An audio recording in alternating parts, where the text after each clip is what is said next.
there's still an audience out there, and I still love to sing and play, and I think that's something we have in common. You know, the people who are into our kind of music is that there's a certain amount of drive you got to have. It's not easy to find. It's not easy to get to the shows when they happen.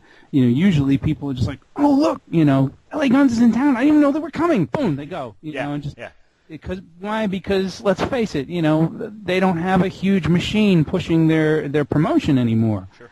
You know, and there's tons of bands like us like that. So we're all kind of working at a friend's grassroots level. So I always tell people, don't think you don't make a difference, because you do. You know, every time somebody comes up and talks to me at a show, hell, I got a 16-year-old girl come up to me and tells me she likes my music. I'm looking around to see who she's talking to. You know, Absolutely.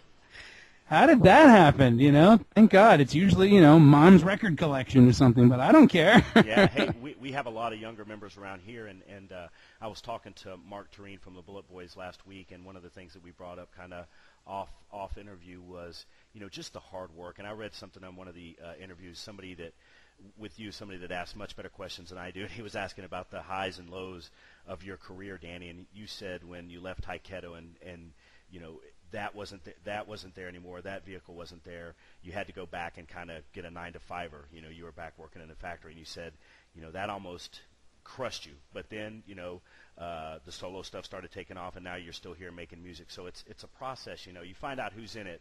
Like you said, some of the guys that couldn't be rock stars anymore, you know, they jumped off the rails. But you know, the guys that are still in it, I think you can kind of see who's in it for the real part of the music. Yeah, I think so, and I think, you know, I think that's true of the fans as well. I mean, there's a lot of reasons not to be fans anymore. You know, I mean, it's, you know, I hate to think of this stuff as nostalgia, but sometimes you go to shows like Rocklahoma, and there's people looking at each other going, "Man, remember how much we liked this when it used to be cool?" Yeah. You know. Well, when you're in my age, that's hard to watch. That's hard to watch when you see that, you know? When you're at my age, you don't even worry about it being cool anymore. You're just like, hey, remember when we used to like this, and we still do. So. Yeah, good point. Good point. I mean, because if it moves you, you know, then it's not going to ever leave you. It's particularly if it's music that happened at a formulative part of your life, you know. Yeah. It's like that story about Pete and Zeppelin. I mean, it's like you don't forget that. I had that with a band called Blackfoot. Blackfoot absolutely turned me on my head the first time I saw them, and I went, "That's what I want to do."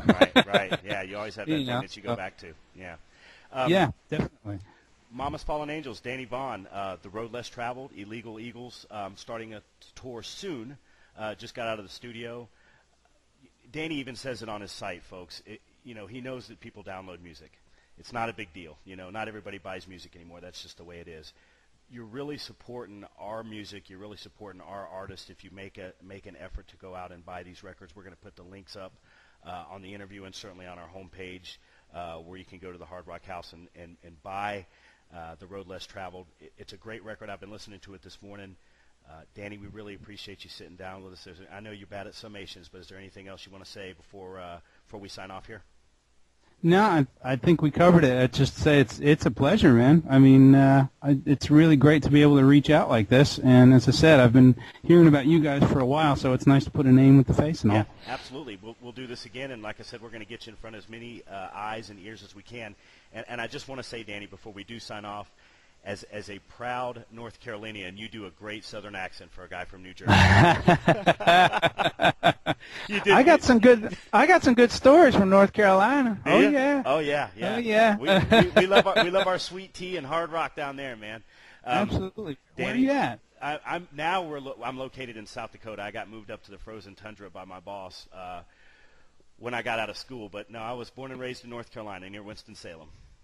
Oh, okay. So now you're now I've got a lot of friends in South Dakota as well. Which side of the state you on? We're on the west side. We're in Rapid City. No way.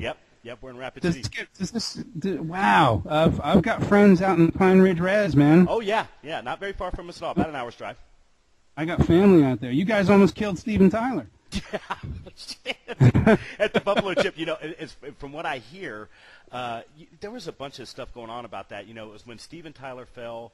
He was in the Rapid City Regional, which, you know, is such a small, as you know, Danny, it's such a real remote area out here. Yeah, I know. I was laughing thinking about him in there. Yeah, one regional hospital. And then, you know, we know, because it's such a small town, we know people. And, you know, we're kind of doing the thing with the website there at the Buffalo Chip. And we talked to a lot of people that were at the hospital and said, Steven Tyler was never at Rapid City Regional Hospital. He never came. He was never there. I don't know why everybody's saying that. And I was just like, well, it's kind of weird. But I knew a lot of people that were up close at the show. I wasn't, and said that he did take a real digger off that stage. So they were kind of really worried about it. So I think he had more to do with it. I don't think anybody pushed him. I'm not sure, though, yet.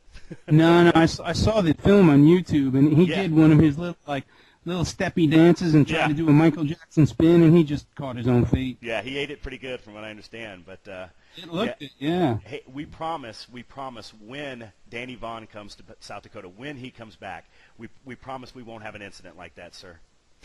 You never know, but it don't matter. Like I said, I got family out there, so it's just as easy. You know, shout out to Charlie White Elk, my brother. Okay. So he knows. Yeah, sure. He knows I'll get out there sooner or later. But it's been a long time, but I miss it out there. Pine Ridge is a very special place to me. Yeah, we'd love to see you. Again, before we go, just want to say, guys, if you see Danny Vaughn in any of his bands that he's with, if it's with Illegal Eagles, if he, you know. If he's out with Taiketo soon, you know, we're talking about some of the things that might be going on there. If it's just the Danny Vaughn thing, go out, you know, take the next day off work, go out wherever he's at, listen to guys that really play and write music again, listen to it live, grab a couple of beers, go with your buddies, and just book the babysitter. Absolutely, book the babysitter, and it'll bring it all right back to you why we love this music so much. So, Danny, we appreciate you really taking the time. Look for this thing on our site tomorrow, and we'll get it as many outlets as we can. Good luck with the record. Good luck with the Illegal Eagle stuff, and we'll do this again soon. Now, thank you very much, Robert. It's been a pleasure. Been my pleasure, Danny. You have no idea. Thanks so much, sir. All right, you take care now. Take care. Bye-bye. Bye-bye.